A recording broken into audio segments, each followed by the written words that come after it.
Today, I'm pulling out the mailbag and we're going to do some Q&A. Welcome to Feng Shui Living, the podcast designed for busy women who want to de-stress, live with intention, and create a home that truly supports their well-being.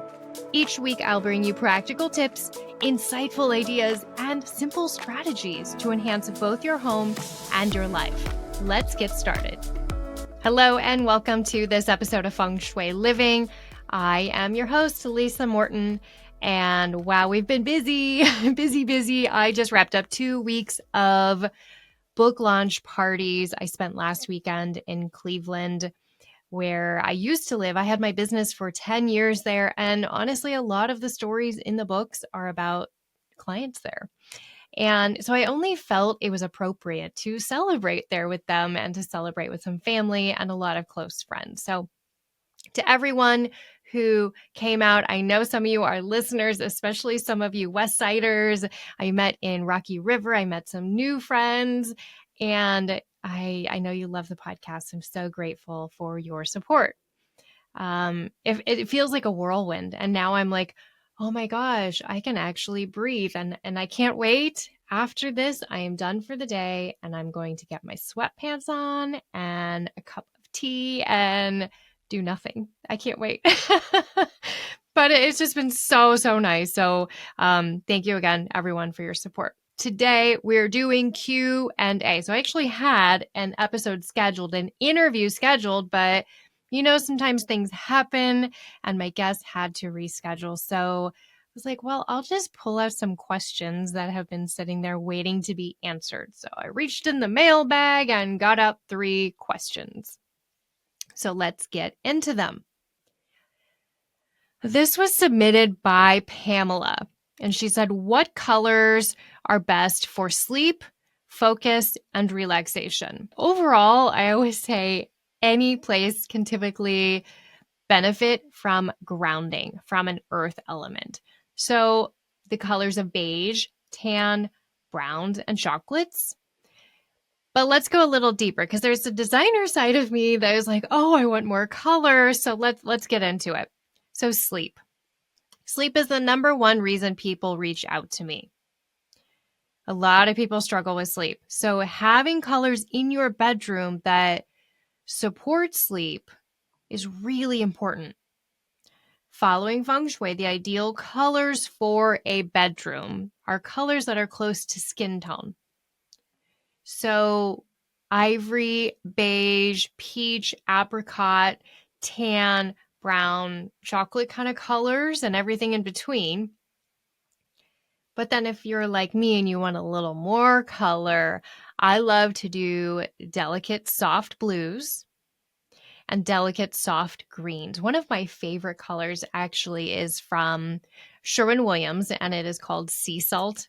And I know I've talked about it on the podcast before. It's actually, my guest room is painted this color, and it is the most peaceful, calming color. It's really pretty. I'm also a fan of a gentle, delicate blush pink color. I think this can be really, really nice.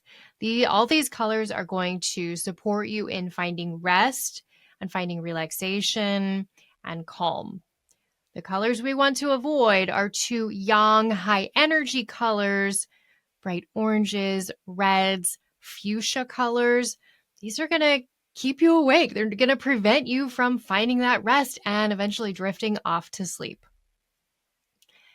So let's talk focus. For focus, we want to bring in the metal element.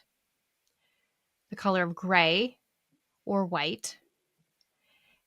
You can also bring in decorative items in metal decorative items into your space, a lamp maybe, or a metal alarm clock. But focus is so important. When you have a deadline, when you have a project, I love to bring a lot of metal into my workspace on certain days when I know I really have to get things done. So I might bring in a throw across the back of my chair, or I might wear a specific color, gray, white. But then also here's another layer that's fun. Pastel colors. Pastel colors in any color, even pastel blue, pastel pink, those are also metal elements. So these will help you with focus. And then let's see, Pamela had mentioned relaxation. So relaxation is very similar to the bedroom, but again, I like to default to a lot of earth elements, a lot of brown, tan, chocolate colors, maybe even a soft yellow to really bring you a sense of relaxation. Here's another trick that goes a step beyond colors. I love textures for relaxation. A thick, chunky throw that you can wrap up in feels so comforting and cozy, or some slippers that are fuzzy, or a blanket that's like feels like a faux fur. Textures can be so nice and so comforting to our body. So in addition to color, add a little texture. There's a little bonus for you. Let's move into question number 2. This was submitted by Kristen. She emailed me and said, how do I fix a bathroom in the wealth and abundance area? Well, this happens. Sometimes we don't have the most fun, amazing rooms in the wealth and abundance area, but we really have to work on it and just get a little creative as to how we make it feel abundant and promote a sense of wealth. I like to first focus on making sure everything functions well. We always want to avoid any type of drippy faucets, a toilet that runs, or some sort of drip or leak in this bathroom. That will mean if we have a drippy faucet, that means money's just constantly dripping out and disappearing. And we want to keep it to ourselves so we can buy wonderful things, or, like me, donate to every animal shelter possible. But think about function first. Make sure all those water things, the toilet, the sinks, and the tubs and the showers work well. But then also make sure that lighting works. There's no spent light bulbs. Make sure that the light switches work well. The door into this bathroom, I would check to make sure it locks well. The door opens and closes. There's no squeaky hinge. We want it to just flow beautifully. And then we can really implement things to make it feel abundant. So I would recommend thinking about creating a spa bathroom. So I did this with one of my clients. Her name was Karen, and she had a master bathroom was here in this Wealth and Abundance Energy Center. And it was really dated. It needed a lot of help. But here's what we did. She had extra excuse to make it this most wonderful bathroom. We really had the goal of creating this spa experience. It ended up having a beautiful freestanding tub.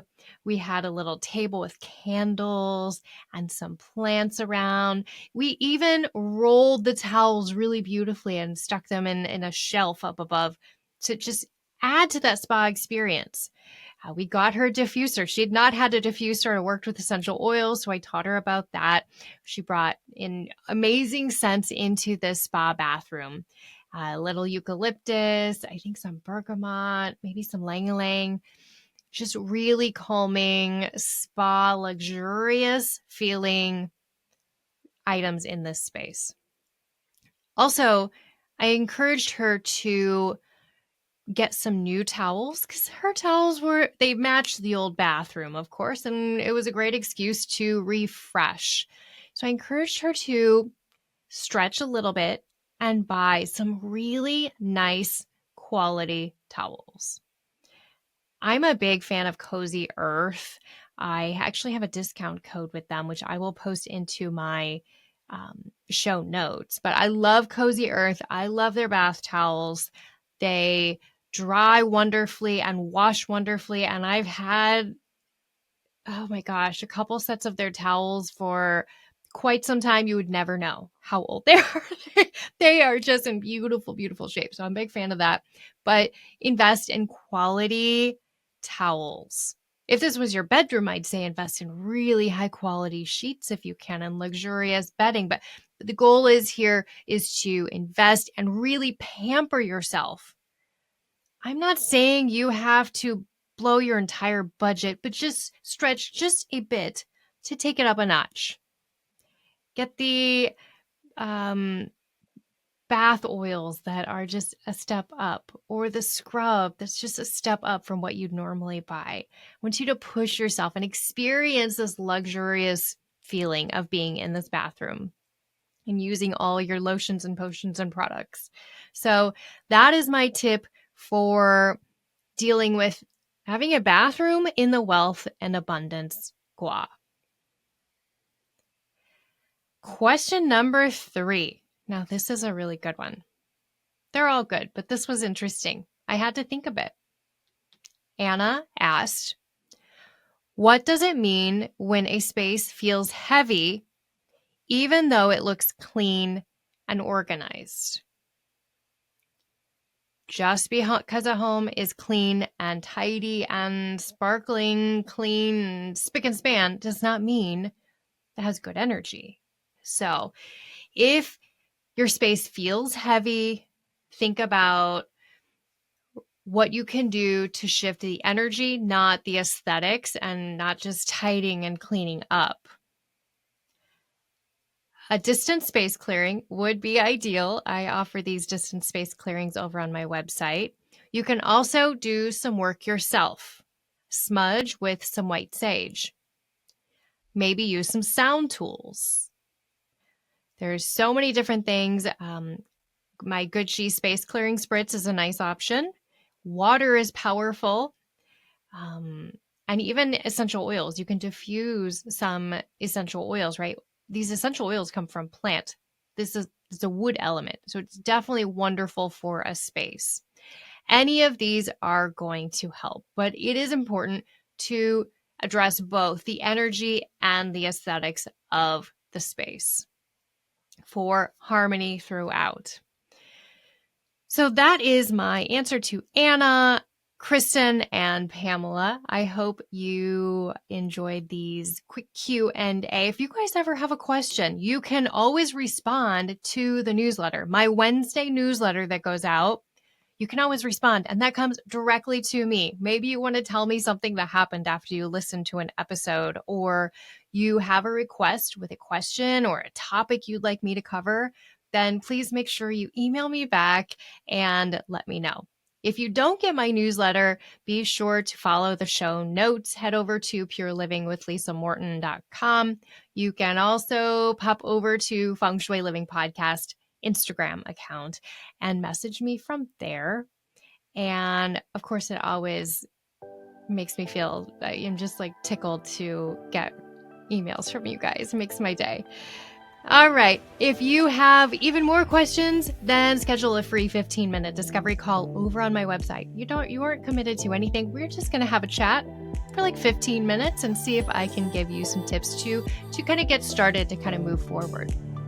All right. Thanks so much for joining me on this episode. We'll see you next week. Special thanks to our sponsor, Elevated Living School of Holistic Design and Feng Shui. For more information, head over to the show notes. If you enjoyed this episode, be sure to subscribe, give us a 5-star review, and share this episode with a friend. We'll see you next time.